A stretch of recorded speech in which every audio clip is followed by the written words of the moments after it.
What is going on, everybody? This is Bandicoot back for another episode. And of course, we're going to continue talking about the NBA playoffs. They start on the 16th, a week from now. Actually, a little bit less than a week from now. I think it's on Saturday, I think. But anyway, last episode we discussed the Western Conference. And that play-in game, that's actually set. We have the Timberwolves versus the Clippers. And we have the Pelicans versus the Spurs. It's pretty much what I predicted. Almost exactly, to be honest with you. I knew the Lakers were going to crumble. I just knew it. Man, what a bunch of fakers and a bunch of prima donnas, all being led by that clown LeBron. But anyway, we're not here to talk about those games, even though those games are kicking off this week. I believe there's one tonight and there's one on Thursday night. I'm not sure about that, but we need to talk about the Eastern Conference. And one reason why I waited so long to do this video is because I wanted it to solidify, because there was so much up and down, especially with that 2 through 4 spot. And even in the one spot, you didn't know if Miami was going to get it, or Boston, or the Bucks, or 76ers. It was so crazy. And the bottom half was crazy as well. So here's what we got. Miami at number 1. Boston at 2. Barely getting a tiebreaker over the Bucks and the 76ers. They all tied with the same record. Celtics have beaten both those teams and have the tiebreakers over them, I believe. So they go above them. And it was a crazy tiebreaker. They had to go to number of wins over good teams or playoff teams, and I guess the Bucks just slightly were better than the 76ers. I don't know. I didn't get into the numbers. I just know it was crazy. Heck of a finish. A lot of fun this year. The NBA is doing a great job bouncing back, but we'll talk about that a little bit later. After the 76ers at the 4 spot, we have the Toronto Raptors, not rappers, at the 5 spot. We also have the Bulls at the number 6 spot. And then we have the play-in games, starting with the 7th seed Brooklyn, the 8th seed Cleveland, the 9th seed Hawks, and the 10th seed Hornets. It's kind of surprising there, but I mean, New York and Washington just kind of crumbled. I called that out earlier in the year too. Yep, I'm going to continue to pat myself on the back every time I get one right, and if I get it wrong, you just won't hear about it again. It never happened. I'm never wrong. But when I get it right, I will put it right down your face and let you know about it every time. But anyway, let's talk more about these Eastern Conference play-in games. So if Brooklyn wins, they're going to be facing off against my Celtics at the number 2 spot. Kind of worried about that, but at the same time, you know, all these teams are good. You're going to have to play someone good, so you might as well take off a challenge. They should be able to beat them even without Robert Williams, but still, playing against Kevin Durant and Kyrie in the first round is kind of scary. And, you know, it's a rematch of last year, except the roles are reversed. Moving on to Cleveland. If Cleveland wins, they'll be playing against the Heat. Honestly, that could be a tough matchup for the Heat. Not saying the Heat aren't capable of beating the Cavs, but the Cavs have been a surprise team. Surprised me. Kevin Love's looked a lot better at the end of the year this season. But either way, those two teams face off for the 7th seed. I believe they're playing right now. Yeah, they are, and it's looking like Brooklyn's crushing them already. Though they might start coming back. It was a 20-point game last time I checked beforehand, but they've tied it up a little bit. But Brooklyn's probably going to win that one, and that'll put them in the 7th seed. Unless Cleveland comes out and just has a heck of a second half. I'm rooting for them, but either way, the Celtics should take care of either one of these teams. It'll be a fun ride to watch. Now, if Cleveland loses this game, they got one more shot to play either against the winner of the Hawks and the Hornets. I would probably say the Hornets. I know the Hawks are probably the fan favorite to pick, and Trae Young and yada yada yada yada, Collins and a couple other names. But I don't know, man. Scary Terry, LaMelo Ball, Montrezl Harrell, Gordon Hayward if he ever plays again. He probably won't. I shouldn't even have mentioned him.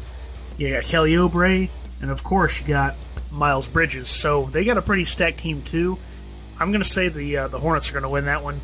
And out of them in Cleveland, I don't know. I don't know. I'll probably pick Cleveland. So I'll say that the playoffs will stay the exact same. I wouldn't be surprised if the Hornets took out Cleveland. Now, say Cleveland comes back and wins this game tonight. Yeah, Brooklyn's going to obliterate the Hawks or the Hornets, whichever one makes it to the next game. Man, wouldn't that suck for Miami? You worked hard all season long to get the number 1 seed just to fight against the Brooklyn Nets with Kevin Durant. Congratulations, home court advantage, number 1, and now you're going to go against Kevin Durant and Kyrie Irving. man. And you can say the same thing about the Celtics, but then again, the Bucks and the 76ers were all right there. They all had their highs and lows of the season, so you can't really put it at any one of them that, hey, you worked all year long and got here just to face off them. Circumstances were a lot different for every one of these teams and for Brooklyn. They didn't have Kyrie for like half the year. And the time Kyrie's been there, they've been fighting to just make the playoffs and get into this position. Now, you also have the whole thing with Ben Simmons and James Harden. Man, that looks like a bad trade every single day. Simmons is just not going to play this year. He's just, I don't know. He's just got no confidence. He's like Markelle Fultz a couple years ago. He's like, nah, I'm just not ready to play. Man, what a pansy. I shouldn't say that. I don't know the guy, and I don't know what he's dealing with. Who knows? There's a lot of pressure on him, and he probably is actually injured. And we all just kind of clowned on him for not playing, but he's got to have an injury. For him not to play like this for the whole new team, there's got to be something wrong. Hopefully he can come back better, and we'll see what he looks like. I don't think he'll fit with Brooklyn, and I think it was a mistake, but we'll just have to see next year. But now that I've talked about all the play-in games and the possibilities with the Celtics and Miami and who they're going to play, let me get into the games the series that we know are going to happen, starting with the Bucks and the Bulls. Now, the Bucks are a far better team, and they also have Brook Lopez back, who's been out a ton this year. So we don't know how he's going to fare. He has looked good as of late. You put that also with Drew Holiday and Giannis, and man, that's a tough team, defending champs. Who knows what's going to happen with them? They can be beaten, though. And I think this Bulls team definitely has the opportunity to make some waves here. I don't think they're going to win, unfortunately. There's a spoiler for my pick. But I definitely think they're going to push it to 6, maybe even 7. I really like Vucevic. Vucevic does a pretty good job against the Bucks. Remember, he played him in the first round a couple years ago against Orlando, and they actually got a win. Blowout win at that, if I remember right, in the bubble. So take that for what it is. It's the bubble. But besides Vooch, you also have DeMar DeRozan, who's just revitalized his career with this team and this organization, which good on him. You also have Caruso, who's back. I know he's been out. He was a big piece that went down, along with Lonzo, that took them from the top team all the way down to where they are now. I definitely think they would have been a top 3 or 4 if those injuries didn't occur. You also have Zach LaVine, who's got a lot to prove, and he's been proving it every year, but people still underrate him. So I definitely think there's a lot of fight in this team, and I think they can give the Bulls all that they can handle. But my final pick is Bucks in 6. All right, next we have the 76ers and the Toronto Raptors. And this is kind of it's sketchy, because in Toronto, no players can play if they're not vaccinated. And there's a couple of the players on Philly that aren't vaccinated, like Thibault, who's a really important piece to them in their offense and defense. Not to mention that the Toronto Raptors they're a pretty tough team themselves. I think they're a little bit overrated, and they've played over their heads this year to make the playoffs. They probably should have been a lottery team, but hey, they fought for it and they worked hard for it. Scotty Barnes was a lot better than I projected him to be, and hey, here they are. They got a lot to prove, but Philly, even with the whole not having Thibault and a couple other players, they're going to be just fine. I think they're going to handle them in 5, maybe 6, just because they have an advantage of playing at home. Toronto does. They have a large advantage, almost an unfair advantage, to be honest with you. I'm actually, as a Celtics fan, much happier that we're not playing them, because I don't believe Jaylen Brown's vaccinated and a couple other guys. So I'm actually happier that we're not playing them and we're playing the Nets. Sounds crazy, but I mean, still, it's just their rules are just insane, and they're not going to stop because it's Canada. It's not a free country. But, hey, you have to follow the rules and where you're playing, and these are the rules, so they have to work around them. But Philly will be all right. They'll knock them out. They'll win the home games, maybe get one in Philly, and that'll be all she wrote.